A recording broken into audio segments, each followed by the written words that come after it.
Hi, I'm Veronica Vance. Coming up, we take a peek at the 2011 Auto Show in preparation for this year's. And while we're at Cobo, we check on their expansion progress. Then we pop on over to the Detroit Zoo for their butterfly exhibit, so stay tuned. Production funding for this program was made possible by the Detroit Metro Convention and Visitors Bureau, driving tourism growth in Metro Detroit since 1896. More information is available at visitdetroit.com.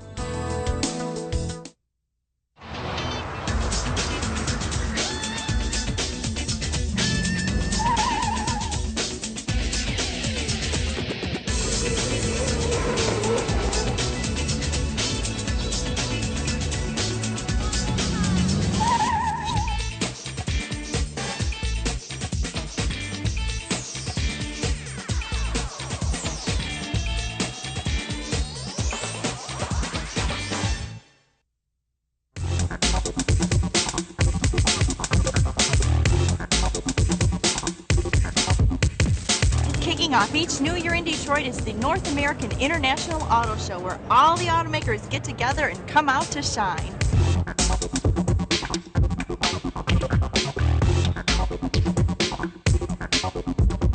Lexus welcomes you to the darker side of green.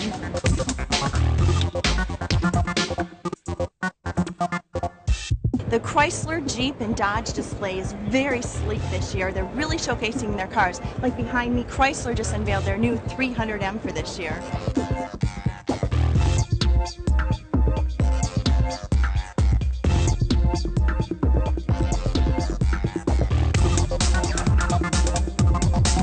So tell me, what is the overall theme of the Chrysler brand this year at the auto show?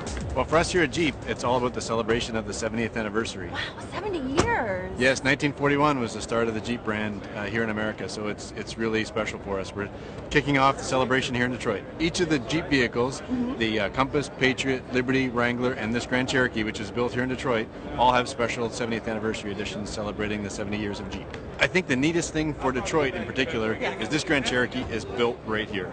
And we've had a lot of success at the plant. Grand Cherokee has come out of the chute, a very strong sales success. We've added production to the plant. We've added a bunch of people with a second shift right here at Jefferson North. And we're proud to be an American brand and growing the city as much as we're growing Jeep. Yeah, well, we're glad to have you, and you're 70 years strong. Wonderful. Well, thank you so much, Jim. Okay, so this Jeep is ultra cool. It's Call of Duty Black Ops right here. And for the Dodge line, how about these great muscle cars? We've got Chargers and Challengers and all kinds of cool looking cars.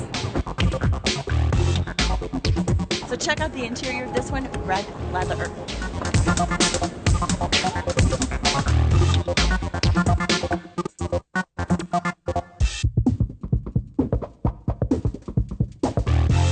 The Mini Cooper has such an exciting display.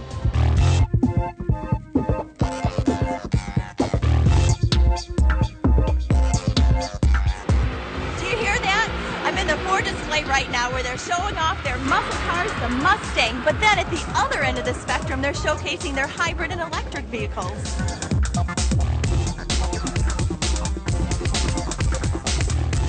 So from what I hear, Ford's all-new Mustang Boss 302 is not only mean on the streets, but it's NASCAR ready.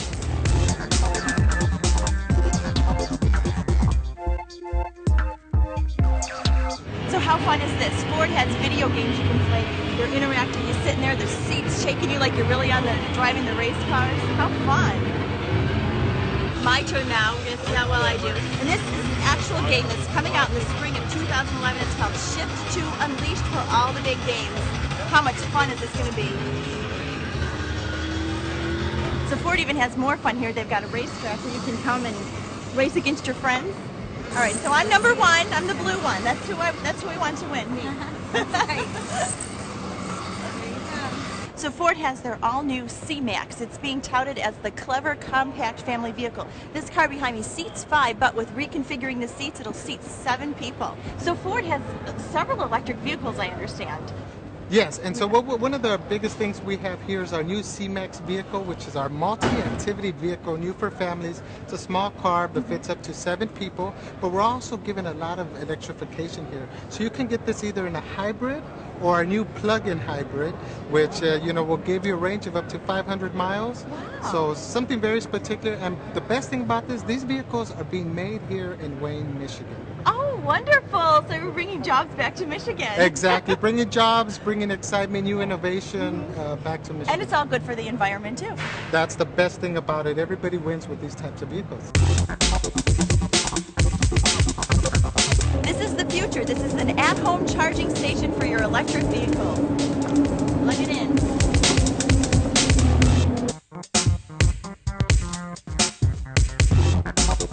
I'll take my Porsche in this color. Or is it a Porsche?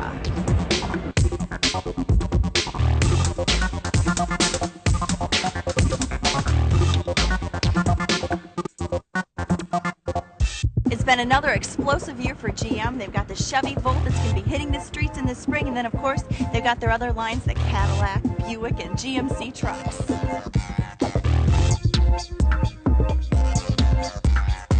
One of the stars of this year's auto show is the Chevy Volt. It's really revolutionary in what it's doing. It's an electric vehicle, but it also has some gas in it, so you'll never be stranded. But when you're running on all electricity, you're getting 93 miles to the gallon. And it's also generator-based, so you're never going to be stranded. And we are going to start seeing these on the road in March, April of this year. They're going to be all over. GM has some games set up too. They've got the all-new Xbox Connect system. New for Buick this year is the Verano. No, it's not named after me for Veronica, but actually what it is, it's their compact luxury vehicle, but the neat thing about it is that it's alive, very quiet inside. So if you're like me and don't like rattles, you might like this. I love it. What do you think? Want to take this baby home? Take it out for a ride.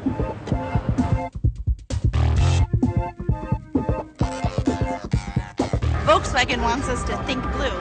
Is blue the new green? So this is a Toyota Sienna Stretch, and inside it's sort of like a mix between a limousine, an RV, and a living room. Crazy.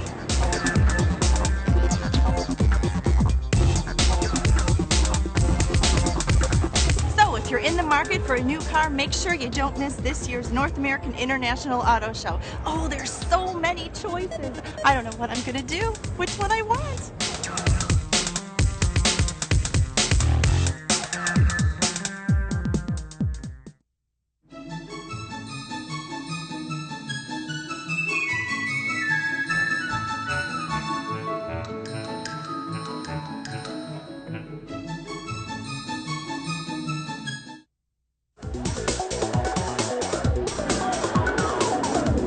This is the Michigan Movie Magazine, and we are going to see this magazine come to life at the annual Uptown Film Festival. It's a premiere of Michigan-made movies.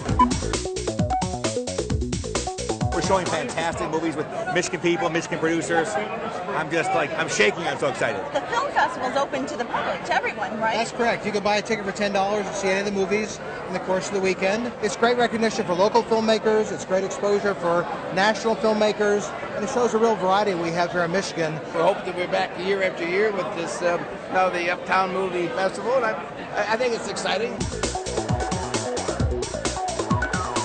What do you think about a venue like this here in Birmingham to premiere one of your films? This event I think it's amazing. I get to come home.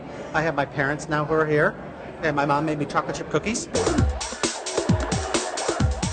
This is fantastic. It just brings an energy to Michigan, to the area. Film Detroit.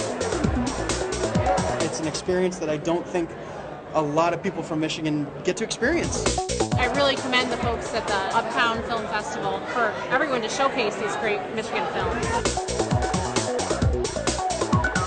Okay, well, it's about to start, the main event. We're all piling in.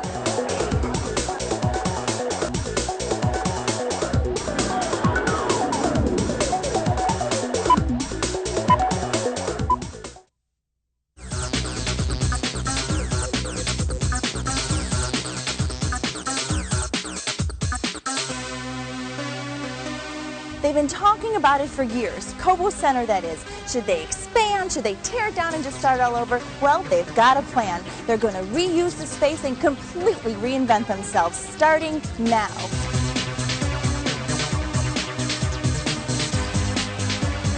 how many times have you walked these very halls for the auto show, the boat show, Autorama? Well, take a good long last look because things are changing and they're in the works.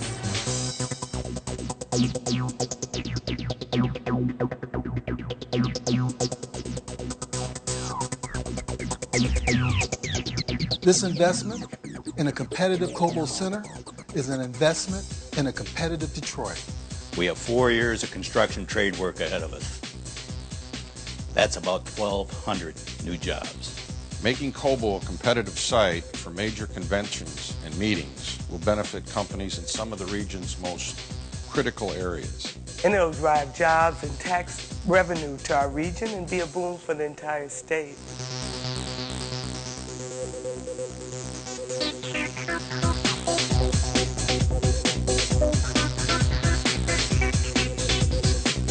So everything's getting a new facelift. Right down to Cobo Catering, they've got these fancy, new, high-tech, brought up-to-date catering tables. John, Centerplate is the catering company for Cobo, and you're already seeing some of the effects of the reinvention.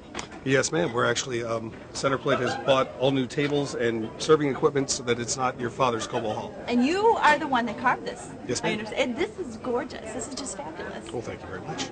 Lots of great opportunities to display your masterpieces on now. Yes. Yeah. Again, something different that most people don't see. You don't get this everywhere you go. Kind of sets Cobo apart. My fellow authority members and I are honored to be here on this historic morning, representing a tremendous team of people who've put in many long hours to get us to this point.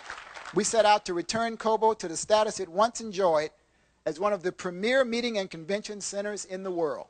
But I've always heard, and people have always told me, that a picture's worth 1,000 words. So we'd like for you to judge for yourself. Starting in 2011 and concluding in 2014, Cobo Center will undergo a transformation to serve the needs of its global customers and drive the economy of Metro Detroit. Cobo Center will become more accessible, more spacious, and more efficient in its use of space. It will take advantage of its anchor position on an international border and as a showpiece of a vibrant downtown. From the exterior, the changes to Cobo Center will be striking. Along the river, around Cobo Arena, and along the main facade, glass, light, and openness will bring the city into Cobo as never before. Multiple new entrances, increased parking, and improved traffic flow will enhance the visitor experience. And everyone will pause to admire the most striking addition to Cobo's exterior, a massive, high-tech digital video grid that will promote events and excitement while adding a signature element to Detroit's downtown skyline. But it's what's happening inside Cobo that's even more exciting. The main concourse will be opened up to improve interior traffic flow, while a new food court is already drawing rave reviews. Most significantly, a facility that never had a unique, definitive focal point now will, in the form of a new 3-story atrium opening onto the Detroit River. This new space connects Cobo to the riverfront, connects the existing concourse level to the lower level convention hall, and enables one of the other major reinventions of Cobo Center's existing footprint. Cobo Arena, once one of Detroit's premier sports and entertainment venues, is finding a new life as part of Cobo Center's transformation. In its new form, it will become the region's premier banquet and event space, complete with a hydraulic lift stage to allow for dramatic vehicle introductions rising from the floor below. Downtown Detroit is the backdrop through a giant glass wall and terrace. The glass-enclosed pre-function space to the south offers panoramic views of both the Detroit River and our international neighbors in Windsor, Ontario. On the lower level, additional meeting and breakout rooms will support a variety of events, providing convention and event organizers with new, exciting options for their attendees. On the other side of the new atrium, existing meeting and conference areas are also being reinvented to meet the needs of today's event planners and their guests for more flexible and efficient spaces. Walls are becoming windows, celebrating Detroit's historic relationship with its river and its key position on an international border. This redesign offers new options for pre-function activities in a dramatic environment. And the rooms themselves are being renovated to meet the needs of today's digital and connected attendee for flexible and effective work and meeting spaces. The new atrium also provides Cobo Center with something it never had before, a new entrance and traffic flow that not only brings in the riverfront, but also creates a natural flow into the lower level exhibition spaces that have been an afterthought for convention planners for decades. The reinvention of this existing space has the effect of adding nearly 100,000 square feet of easily accessible prime show floor space to any major event, plus the availability of the new banquet and meeting facility across the atrium. When combined with the additional 25,000 square feet of new show floor on the first level, Cobo Center has the capability to host most of the world's largest conventions. Larger, more efficient, more effective, more responsive. The new Cobo Center, more than you ever imagined. Well, there's a huge turnout and a lot of notable people here, and we're going to find out what a few of them have to say about this next stage of Detroit. What this does is really protect our trademark and shows the rest of the world that if you're talking about an auto show and you're talking about the auto industry, you got to come to Cobo Hall. It's going to improve immensely the functionality, the flexibility, the serviceability of the facility. I think it's very exciting because you look at this, it's a complete reinvention of Cobo Hall and Cobo Arena. The entire package together gets you excited about what can happen here in downtown Detroit. It's a whole new ballgame. Now we're going to be as competitive, if not more, with some of these second and some of these first-tier cities. Anytime there's a convention or something in town, we have people working full-time and even other people coming in working overtime. As a region, it's something that we need, and we fully support it. And now that we have the strategic plan in place, the funding is in place, we have a great authority that works cohesively focused on the mission of getting the job done, and now we're just ready to move ahead and finalize the construction phase so that by the end of the next 3 years, we've got a brand new facility for people to come take part in. It's going to kind of light up the sky over Detroit and say, world, here we are, we're waiting for you, come on in and see us. The reinvention of Cobo Center is so worthwhile because besides the fact that downtown Detroit's going to get a brand new facelift, what it does is it helps spread the excitement and pride of being from Metro Detroit like wildfire.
Plenty of things to see and do in Metro Detroit this month, and our calendar of events is up next to point you in the right direction.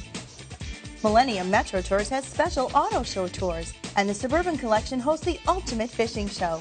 The auto show unveils the latest in automotive design, and American Idiot features the music of Green Day. Embrace winter at Plymouth Ice Festival. Then watch glassblowers create dragons and more. $1 Million Quartet is based on a true rock and roll story, and the queen of rock and soul comes to the soundboard. Sesame Street superheroes save the day at the Fox, and Rochester's Fire and Ice Fest features fireworks and more. Ferndale hosts their annual Blues Festival, and delicacies abound during Birmingham's Restaurant Week. To learn of any changes, log on to visitdetroit.com or call 1-800-DETROIT.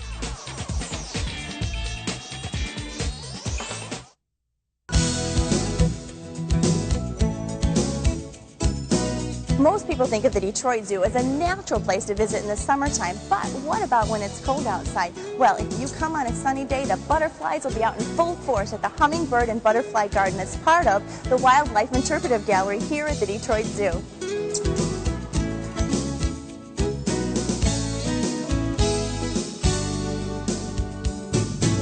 is really one of the first year-round butterfly facilities at a zoo in North America with exotic butterflies that we have in here. That's a really neat concept. And when it's cold outside, you come in here and warm up. I mean, what do you keep it at? A constant 80 degrees or so? Yeah, we try to keep it at 80. You know, and it's a pretty high humidity. Yeah. We try to maintain kind of a informal garden setting in here. The building's primarily managed for butterflies. Okay. So we do have about 100 different species of butterflies that could be in here throughout the year. At any one time, we probably have maybe 30 to 40.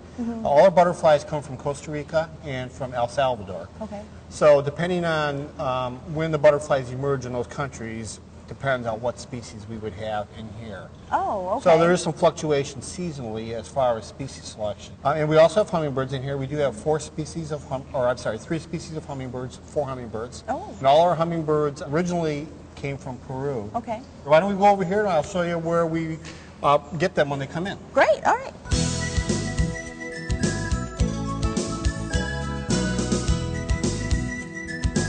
The butterfly's life cycle, of course, it started out as eggs, and then they hatch out as caterpillars. Right. Then they eventually form chrysalis. We pin them up here, and they'll start emerging. As you can see, there's quite a few butterflies here that have emerged out since this morning. Yeah. And then 2 or 3 times a day, we'll go in here and we'll gather them up with a net, and then we'll bring them out here and release them. Most of these butterflies live about 2 weeks. Hello, welcome to the garden. And there they go, out looking for nectar. They feed on nectar from flowering plants. However, a few of the species that we have here tend to like ripe fruit.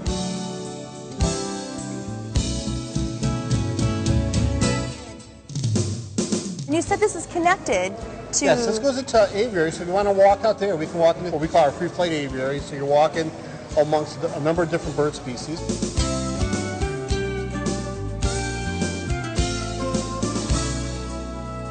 This is our aviary. We have about 30 different species of mostly tropical birds in here, and about 150 to 180 birds at any one time in this building. Oh, wow. So a lot and of they people just fly around. And they just fly around. Yep, they're all free ranging.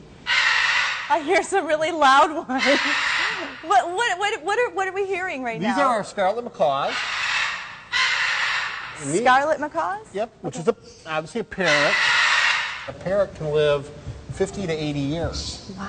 We've had these guys since the early 80s. Oh my goodness. So they've been with us for quite a few years. Wow. And what we use to count our birds and make sure all our birds are doing as well is we give them treats. And we use mealworms. Worms. And it's almost like candy to a bird. This tends to get these birds to come down. And these are like treats to them. So this allows the keepers to really kind of inventory the birds, and we use this little clicker, and the birds hear that clicker, they know, well, there's mealworms out here. Ooh, so candy. They'll swing on down and grab some of their treats. As you can see, we look already at have quite a few different. This is a swallow tanager here. Oh, beautiful. He was actually raised in the free flight or in the butterfly house. We have a pair of swallow tanagers in that building, and he was actually raised in that building. It's perfect in the winter to come out here because it's not very crowded, and you tend to get a lot of personal interactions this time of year. Very, very cool. Come on and eat your candy. Don't be afraid of us. So having this many different types of species of birds, how do they all get along? So we're able to really kind of tailor the species that we have in here to birds that we think are going to be really compatible to the rest of the group in here. Well, Tom, I want to thank you so much for showing me around. My pleasure. I'm glad you came out, and I want to encourage everybody to come out and visit the zoo during the winter or during the summer. So. Yeah, and as Tom pointed out, there are a lot of great places to go to. Thanks again, Tom. My pleasure. Bye.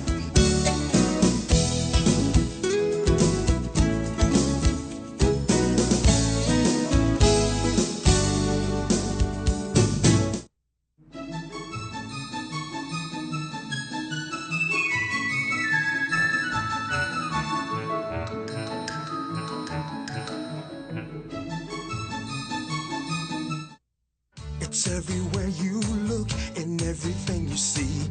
A conscience so complete, a heritage so deep, and no one can resist when Smokey sings. And so we're letting you know, now get ready to go. It's all happening here.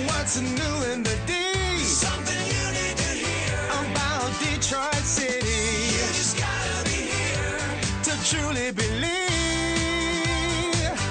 what it's like in the D. It's all happening here. Right here in the D. Something you need to hear about Detroit City. You just gotta be here to truly believe what it's like in the D. It's all happening here.